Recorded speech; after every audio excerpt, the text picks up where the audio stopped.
Hi, I'm Tim Kotnour, and I'm Director of the Engineering Leadership and Innovation Institute at UCF. Today, we are here today at the Leaders Up Close and Personal. We have Eric Singleton, who's the Chief Information Officer from Chico's. Eric, thank you for joining us today. Thanks for having me, Tim. It's great to have you here. So I've heard you talk and share your thoughts about engineering and computer science. And I've heard you say that engineering and computer science is like the greatest discipline, greatest industry in the world. Why do you believe that? Well, you know, I do believe that, and I think it's one of the greatest disciplines in the world because it's so universally applicable. I mean, with what a student learns here or at any school in the College of Engineering, Computer Science, can be used and applied in its entirety in almost any industry, and that's why I think it's fascinating. It keeps things fresh, and an individual graduating today, for example, can look ahead to an entire career of options. There is no single flight path. They can make changes and you know, satisfy their need to learn and a whole bunch of other things. So your career, was that a single flight path? You were in retail forever? No, in fact, it was not. I've not been in retail forever. I started out, interestingly, in county government upon graduation, and after that moved into manufacturing for aerospace, automotive, and defense, and then had a brief stint in oil and gas, and ended up in retail where I've been since, oh gosh, for about 12 years now. Okay, and so from that path, I've heard you also talk about, hey, there's something about finding the edge. And I imagine what comes out of school and being an engineer, computer science student, you learn how to find that edge, and you've used that across your career. But what do you mean by finding the edge and pushing the edge? Well, it's a great question. The edge, as I think about it, is really the edge where innovation is. I think great innovation and great invention only starts to happen after you've moved forward past everything you know and have learned and start to go into the unknown. The edge is the jumping off point. And I think that for an engineer, computer scientist, you know, pick your discipline in that arena, to be successful, you have to have the courage to go beyond what you've been taught and start to invent, start to innovate. To me, that's the most satisfying aspect of engineering is moving into that region, if you will.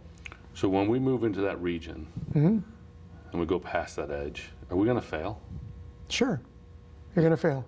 Is that You're going to fail sometimes, but I think you know, one of my great mentors told me once, you need to fail your way to success. You need to have the courage to know that if you're not failing, at least sometimes, you're probably not pushing that envelope hard enough, because that's the tipping point where you start to learn, and that's the tipping point and the jumping off point where you begin to invent and to contribute something new, you know, whether it's to society or to the discipline that you're in or the industry you're in. Right.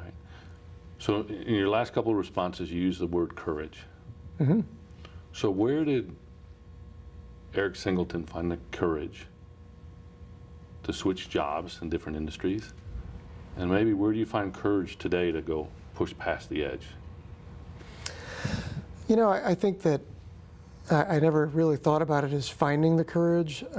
My passion and thirst for knowledge and all the amazing things in this world is probably like a magnet to me. And because I think when you have this discipline under your belt and you graduate from here, for example, with your suitcase of skills and things you've learned, you know, off you go on this journey. And if you're perpetually interested in pretty much everything, the great thing about engineering is, again, the skills that are learned early are applicable almost everywhere. So for me, I don't think I could have not done that. There's just too many wonderful things that interest me, and luckily I ended up in a career where what I know and what I do has value in most places, and I think that's true for all of the students here.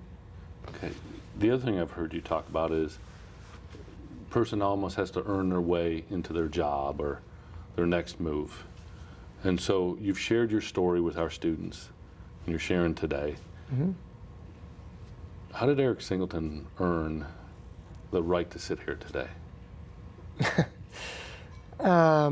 Again, first of all, I'm really honored to sit here, and I'm honored to be here at UCF. I mean that not just as a graduate, but just to be here in general.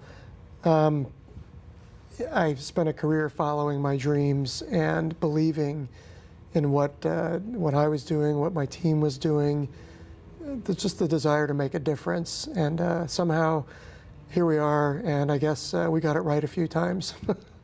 My gut says more than a few times, right? And so you've got a team, and you've taken things on, and you've made a difference in the world. Is there one or two ways that you feel you've made the biggest difference?